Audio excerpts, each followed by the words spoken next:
আজ প্রায় 1 মাস হতে চলল। মেয়েটার জ্বর। কত ডাক্তার কবিরাজ দেখালাম, কেউই তো কিছু করতে পারল না।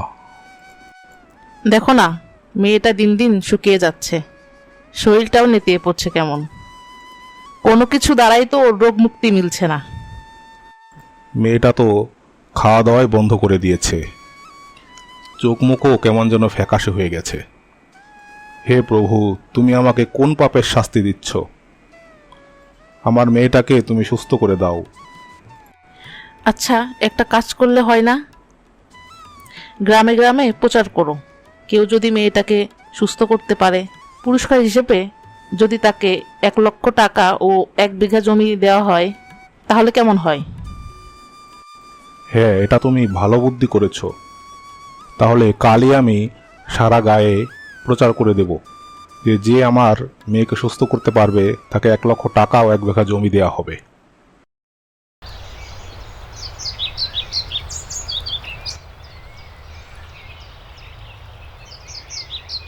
এই যে ঘরে যে চাল ডাল কোনো কিছু নেই, তা গিলবে কি শুনি? বাজার নেই বললেই তো পারিস, কানের মাথা খাচ্ছিস কেন? তোমার যা এলেম তা আমার জানা আছে।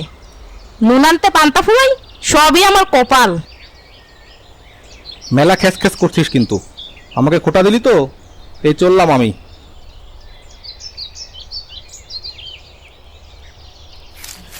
ও গো, যেও না গো, ফিরে আসো। এই ভর দুপুরে লোকটা না খেয়ে চলে গেল।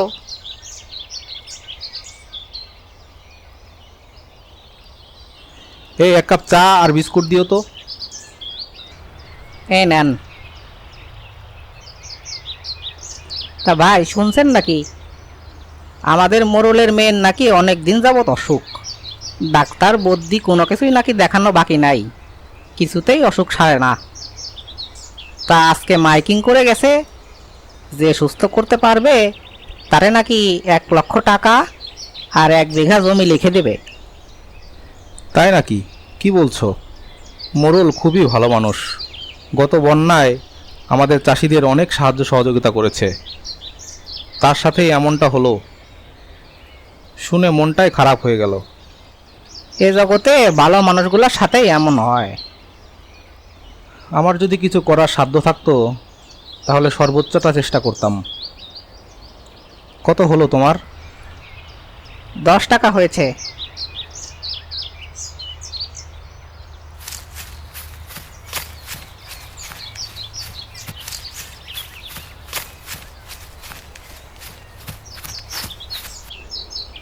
কি ব্যাপার, রাস্তায় একটা থলে পড়ে আছে দেখা যাচ্ছে। দেখি তো কিসের থলে ওটা।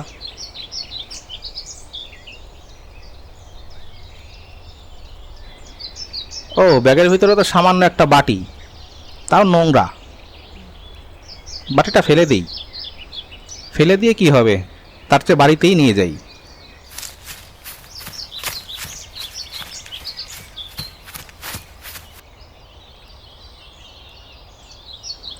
এসেছো এতক্ষণে, হাতে আবার ওটা কি নিয়ে এসেছো? এই দেখ, এই বাটিটা রাস্তায় কুড়িয়ে পেলাম। সুন্দর না বাটিটা? ছি, কান্নাকার নোংরা বাটি। যাও, শিগগির ফেলে দিয়ে এসো। আরে আচ্ছা, দিচ্ছি দিচ্ছি, দাঁড়াও।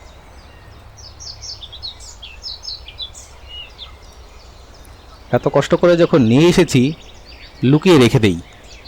শুধু শুধু ফেলে দিয়ে কি হবে।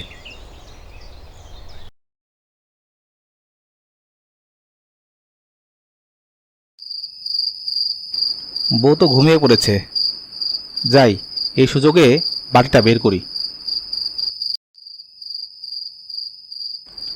বাটিটা পরিষ্কার করতে হবে, একটা ন্যাকড়া দিয়ে ঘষে ময়লাটা তুলে ফেলি।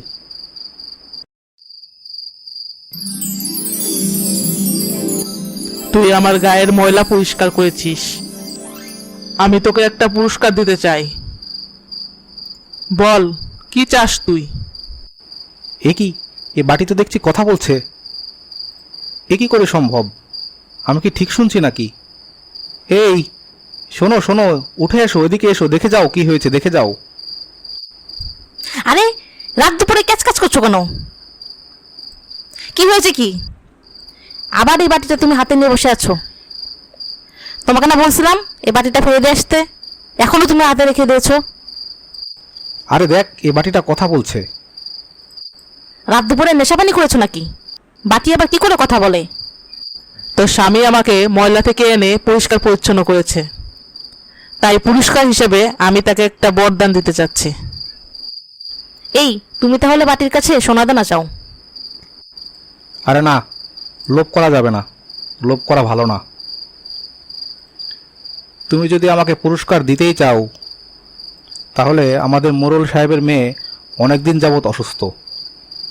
লোকটা খুবই ভালো মানুষ, তার মেয়েটাকে কিভাবে সুস্থ করতে পারি সেই উপায় তুমি বলে দাও। এই ওষুধটা ওকে নিয়ে খাইয়ে দিবি, দেখবি ও সুস্থ হয়ে গেছে।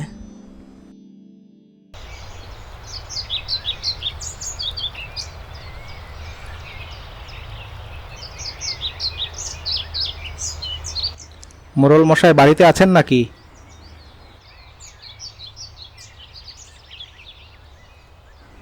কিরে রোশান, তুই কি মনে করে এদিকে এলি? শুনলাম আপনার মেয়ে নাকি অনেক অসুস্থ, তাই আমি ওর জন্য একটা ওষুধ নিয়ে এসেছি।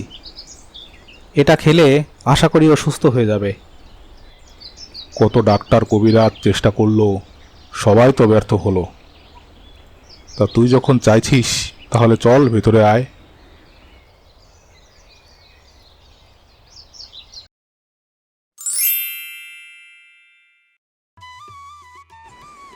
বাবা, আমার এখন অনেক ভালো লাগছে।